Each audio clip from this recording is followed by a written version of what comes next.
Well, as you said, I've written several books on aging and the role of the arts and creativity and trying to I think shift the narrative around loss that is so prevalent with aging and dementia, um, which certainly is there, but it overpowers. It overpowers the situation so much that you just watch people's lives sort of um, diminish because of the narrative, when there's so much more opportunity for growth and connection and learning that could offset that. Mm, So it's almost, the word iatrogenic, which is like the condition of the, the negative care actually creates a worse condition. We for the people experiencing the disease or the aging experience or the yeah. natural losses and that people incur in aging. Mhm. And the nonprofit that I founded, Time Slips, has been doing training and training and training. But I really saw this book, the Creative Care book, as an opportunity to kind of lay down some of the core principles of that work Mhm. in rather than an academic press, in a trade press that was really told through stories, um, to get it out as broadly as possible. Um, the work itself is very experiential and emotional, so Yeah. it really kind of lends itself to that kind of storytelling. And that was really my hope with this book. I also happened to have kind of a shift in that my own mother was diagnosed with dementia. And so it created a new challenge for me as a way to live what I was teaching and writing about, as well as, and sort of process it at the same Yeah. time, rather than with that scholarly remove. It was Yeah. very fresh and present in my life. I was saying this to somebody just this morning about your book. Um, if there was ever an argument for the author reading their own book on Audible, your book is it, because you it's partly linked to what you just said. The passion that clearly you have comes out from the way you read it, the way you describe the stories, the way you describe the experiences. You you can't get that extra dimension unless you've done it and been there. And that was clear from just listening to you, you know, talking through the words. It's magical. Honestly, it really is. And one of the things that I loved about it was the concept of beautiful questions. That I just wondered, out of the various beautiful questions, do you have a favorite? You know, I think my favorite changes depending on the moment. Um, and I'll tell you that the publisher, some of the folks at the publishing company suggested we change the name to Beautiful Questions because it's such a provocative concept. And I'm thinking of that being the next book, actually. Um, I think now with isolation, I love a couple of questions because everyone's kind of locked into their environment a Yes, bit. yes. And this question of if you could fly anywhere right now, just kind of lift your arms and go, where would you go?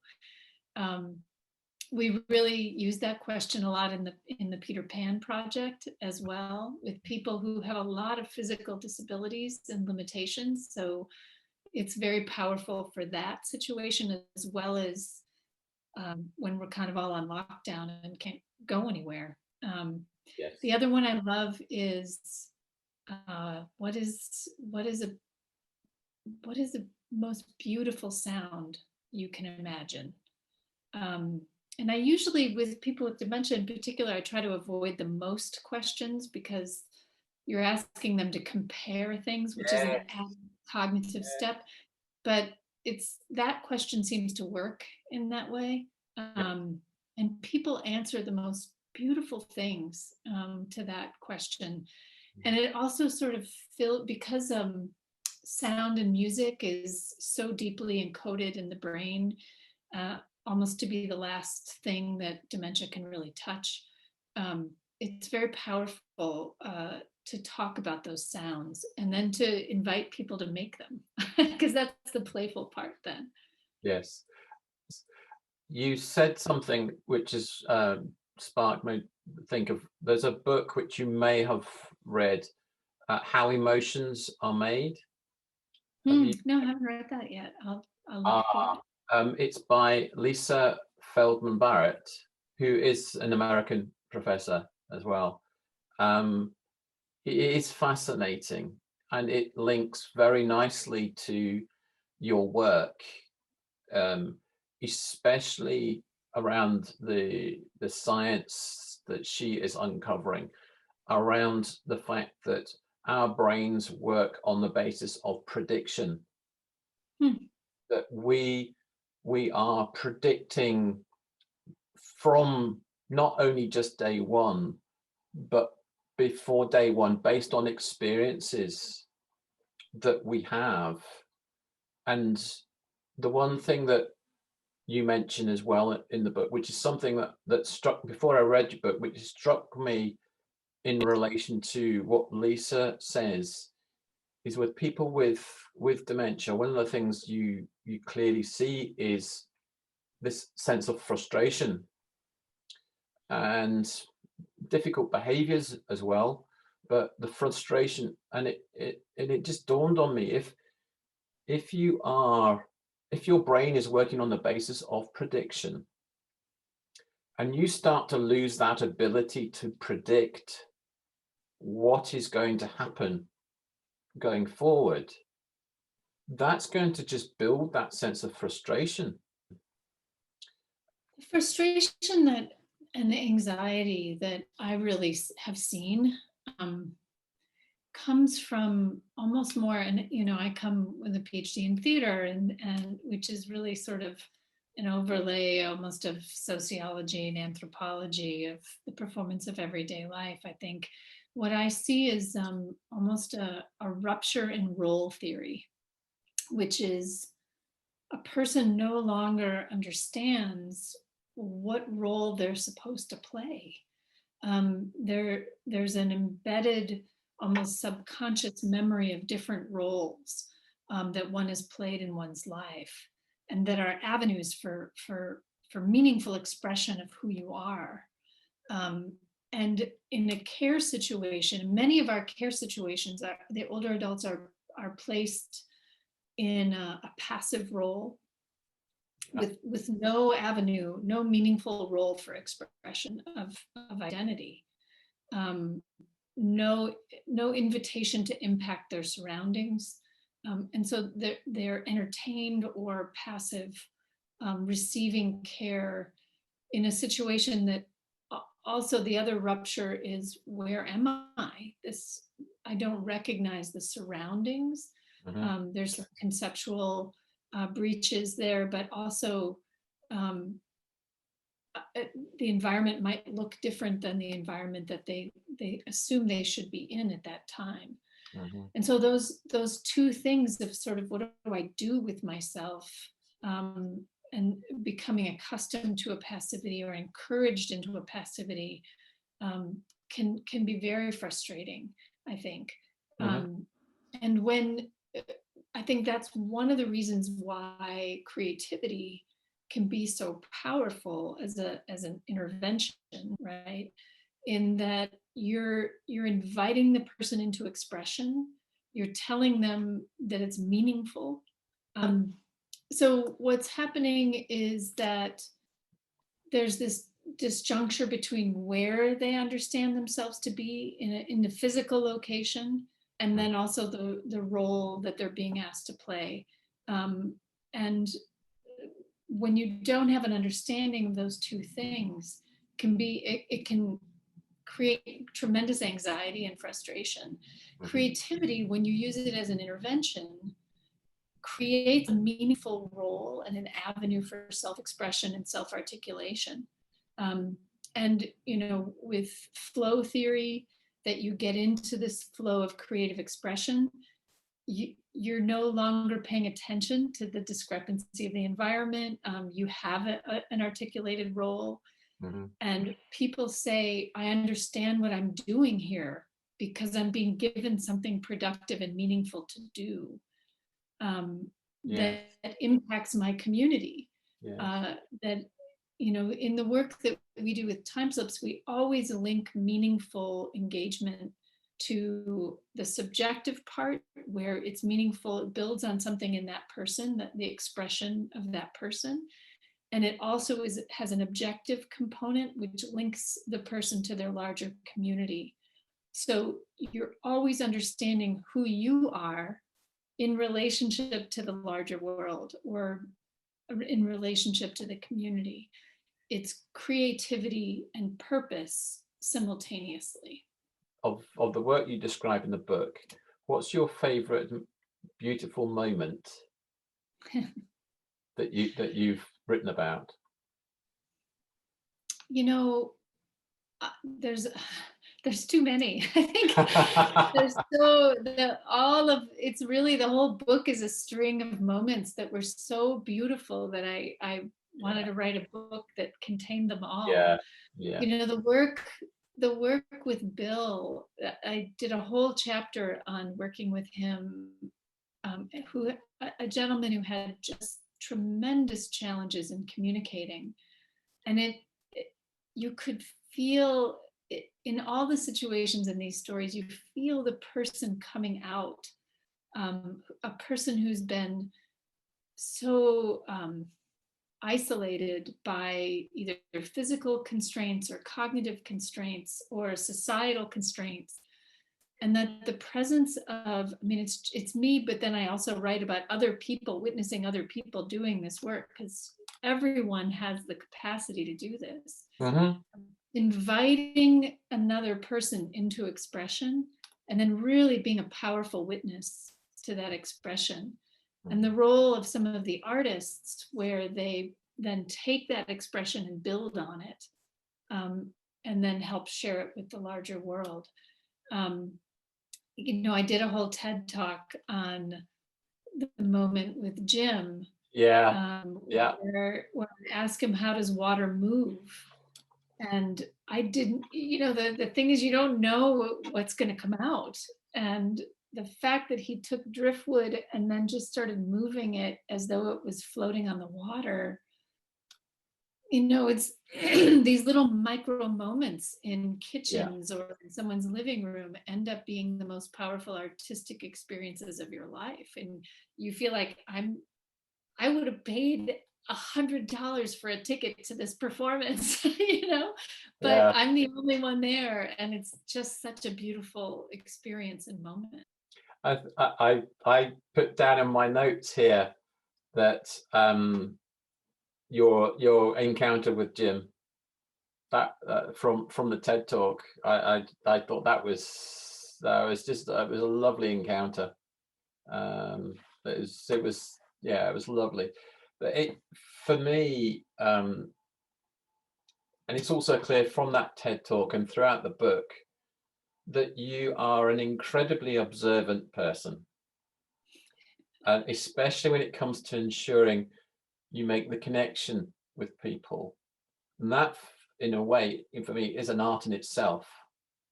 It's almost as if you've taken your experiences, perhaps that you encountered maybe as a child, and you've related it then to the people you're connecting with. I'm fascinated just to learn, what led you to be like that, and whether your childhood had something to do with that as well. I got those questions so often, and it's hard sometimes to go back. But that was another reason for doing the book, was to kind of go back and think about what were those early experiences, that might have led to this? Um, and I think um, I think if there's kind of a general, and I share some of those stories in the first part of the book.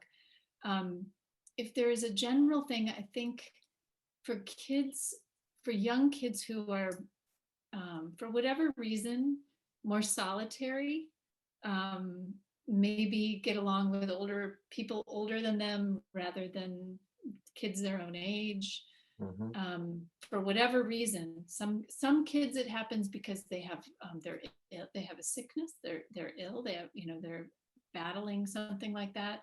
That wasn't my situation. It was more social, where you know kids get in weird peer pressure situations, and I found myself kind of isolated for much of what we call middle school, which is Mhm. really the terrible part of school as far as I'm concerned. um, 12, 13 years old, 11, 12, 13 years old. um, and I think I just spent a lot of time by myself, Mhm. Mhm. and with imagination and with art, and that my mother, which I find so kind of ironic in the full circle of our journey together, Yeah. really encouraged me in that direction. And now I find myself, having built those tools, trying to come back and encourage her using those tools as Mhm. well. Yeah. Um, It, it, I it, think, it's sorry, go on. no, I was going to say, I think your observation of turning human relationships into art is really an astute one, and that one of the programs I write about in the book, called the Student Artist in Residence program, where we have college, graduate and undergraduate students living in care communities for a year, getting room and board to help in exchange for sort of building community through the arts. Yes. And one of my students in that, Angela Swan, said she was doing her MFA thesis, and she was asked to describe her medium. What medium do you use as an artist? And she said relationships. Wow. And I said, that's right. That's exactly it. That's your canvas. And that links to a certain degree with the next kind of related question, which is to do with almost the art of medicine. And what I'm wondering is, do you think we can teach the skill set that we've just talked about in terms of being observant of other people? Because I think it needs to be a skill set that's part of medical school training.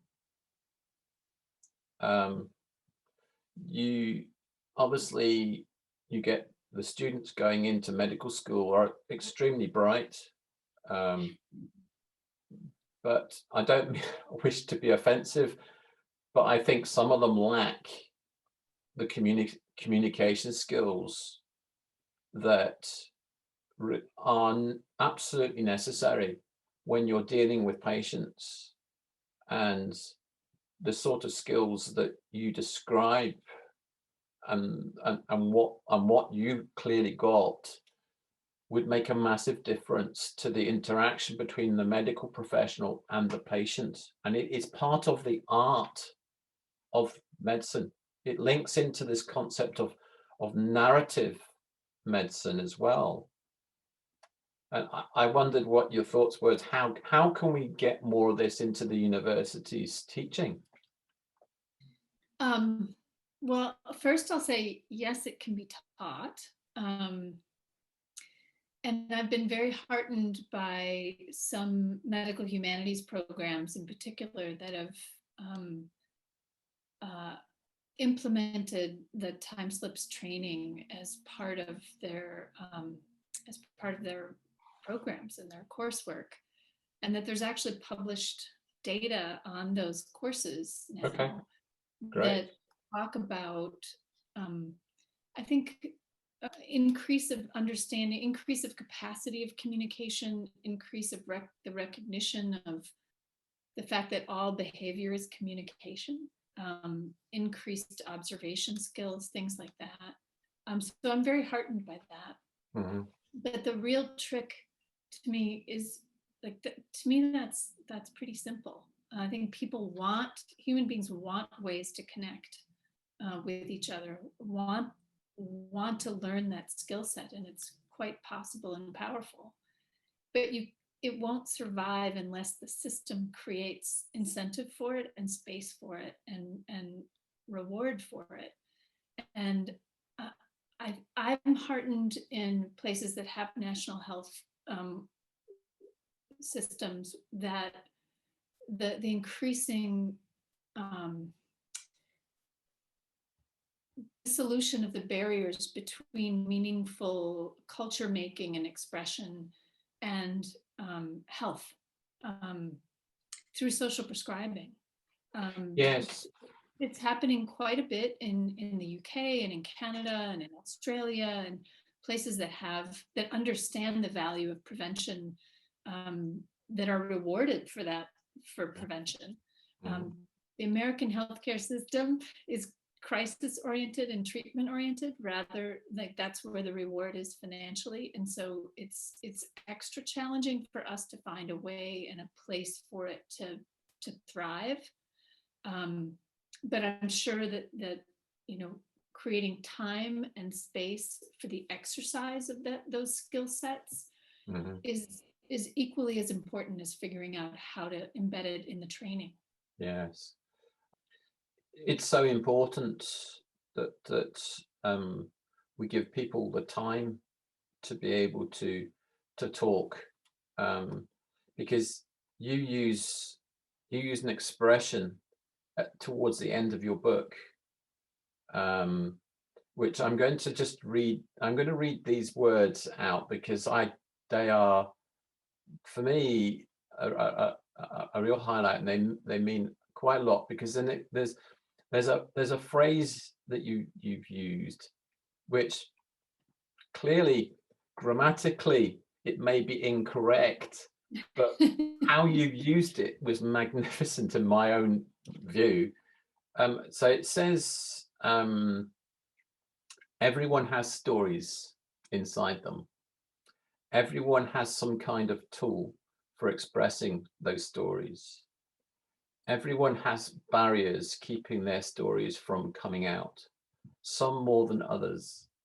It is up to us to figure out how to invite the story out and how to listen it into existence.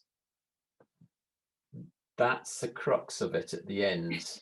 How to listen it into existence, because we have a campaign over here at the moment, which is about, it was actually established and promoted by 2TV people, and it's time to talk, and it's in connection with mental health, that we need to have time to talk. And I'm of the view that it should be time to listen, because if you have time to as a professional or as another person, if you have time to listen, the other person's going to talk. They don't, and it was that. So it was that expression that you said at the end, and how you do it through the book. You describe ways in which you just allow that opportunity by listening for it to come out. Do you have a particular highlight in that, in the work that you did, where you saw something beautiful come out of just listening to somebody?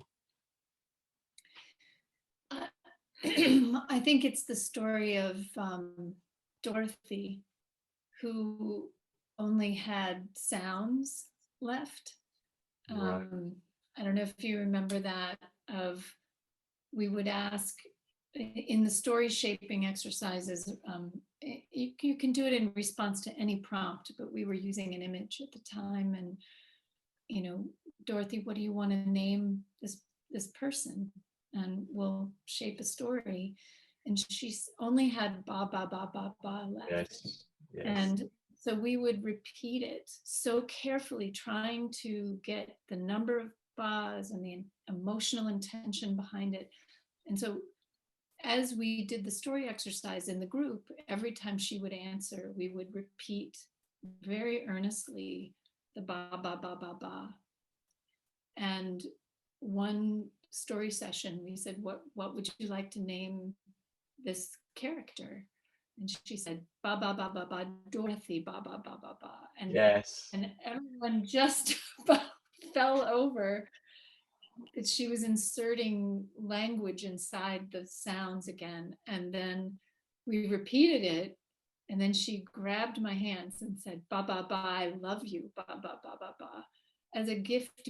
You know, you can look at these exchanges of listening and story and expression as really expressions of love and gifts back and forth.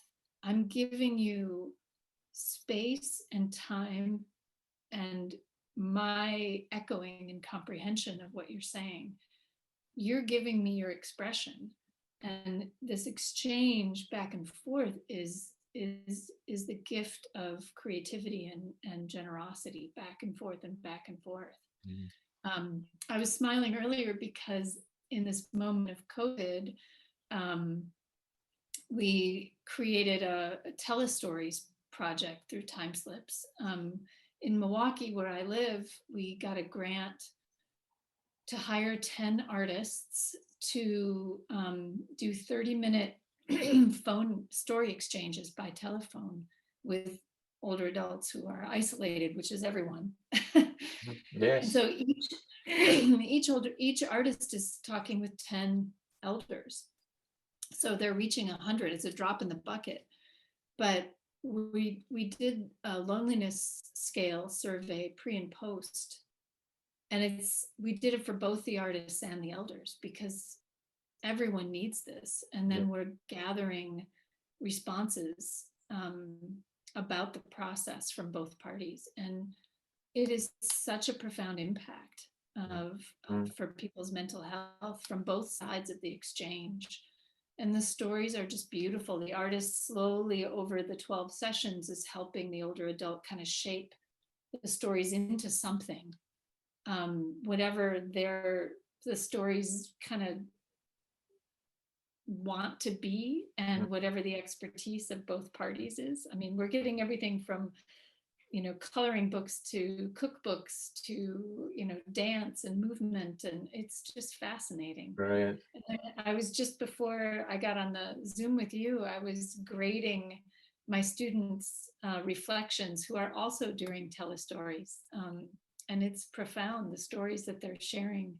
When you're saying this is stories that are being done over the Zoom with other people, or just telephone? Telephone. Wow. Yeah, telephone, telestories. Yeah, like That's telling stories, but telephone.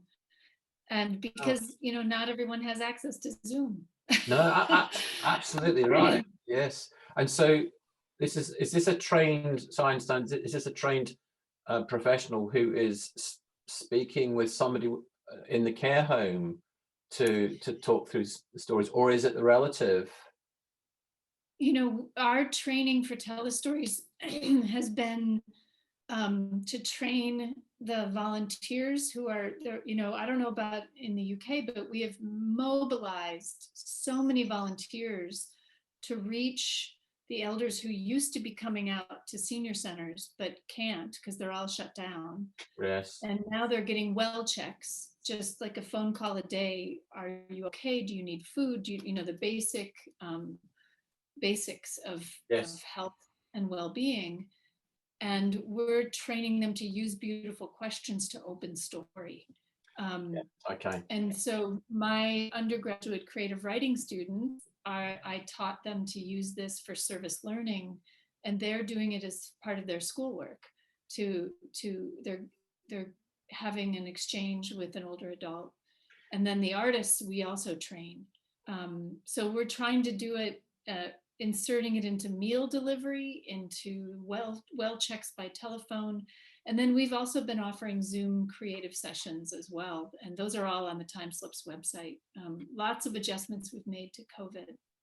And these are people, so these are people who are living at home, and the students are making contact with these people that are living at home. Yep.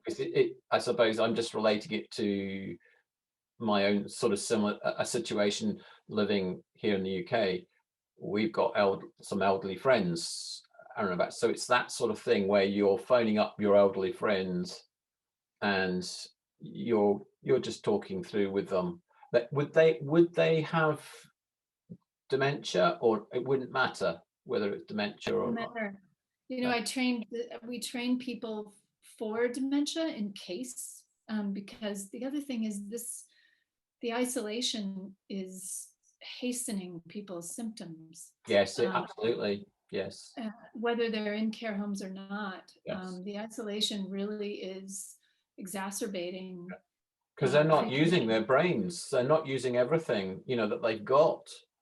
Well, that and lack of human contact has been shown in studies of solitary confinement, has been shown to have dementia-like symptoms. So, yes. You might be the isolation, it might be the brain condition. It's hard to tell. Yes. So, so we prepare them for that in a way, in a way that we say, here's what dementia is and how it might manifest. Here's how not to be stopped by it. Yes. Yes. You don't stop there. You don't go, oh my gosh, someone just repeated themselves the same story twice. What do I do? You just walk right around it and go back and connect. Yes. So that's what we're training people to do. So either it's there or it's not there, but either way, you can foster the connection through creativity. Well, and you prompted me. I'm going to pick up the phone this evening after it's now over here. It's 10:10. I'm going to pick up the phone. I have a lovely elderly gentleman friend who lives in the town where I live, and he is 97 this year, I think. Wow. He's either 96 or 97. I'm trying to remember because we celebrated his 95th birthday, and I think that might have been, gosh, now I'm having problems remembering. But he's a drummer. He's a drummer in a band that I used to play with, a big band, and that the drumming he's brilliant. You see him walking down the street, and honestly, it looks as if he's 70, not 90. And so I'm going to pick up the phone to him this evening and just say hello to him, because I haven't spoken to him for a few weeks. So, and I'm going to tell him, I'll describe this interview, this discussion with him as well. But I just want to say thank you. I have absolutely loved this, chatting to you, and it would be lovely to do another one at some point. It may be some other questions that might come to mind, or there may be another subject. And if you're open for another chat at some point, I would love to do that. But, I'd love it. I feel like there's a really rich moment of creativity happening now that's sort of after the book. So, and one of the things is that the publisher is bringing out what we called an imagination kit, so right. that it'll be a companion piece that has beautiful questions in it and image prompts and a little journal. Oh, fantastic. I know, it's going to be just delightful. I'm lamenting that it's not available now, because now is when people need it the most, but I think the need will still be there. So there'll be lots of stories of implementing that, and just continued, how can we bring this to more people and improve our lives as we complete them. Yeah, and that begs the question: have you got another book being planned at all? I'm really just starting essays about the work that in the same way that creative care was kind of essays about the work that I've done. Hmm. um, current projects. And it feels to me like it might be centering on beautiful questions. Um, that's a kind of a unifying factor, and people using it beyond aging into working with children and working to resolve conflict. To there's a lot of different ways and ramifications of that as a communication tool. Well, thanks again, Anne. That's been an absolute pleasure. Been absolutely Yeah. delighted to speak with you. Thanks so much. It's a treat to share the work.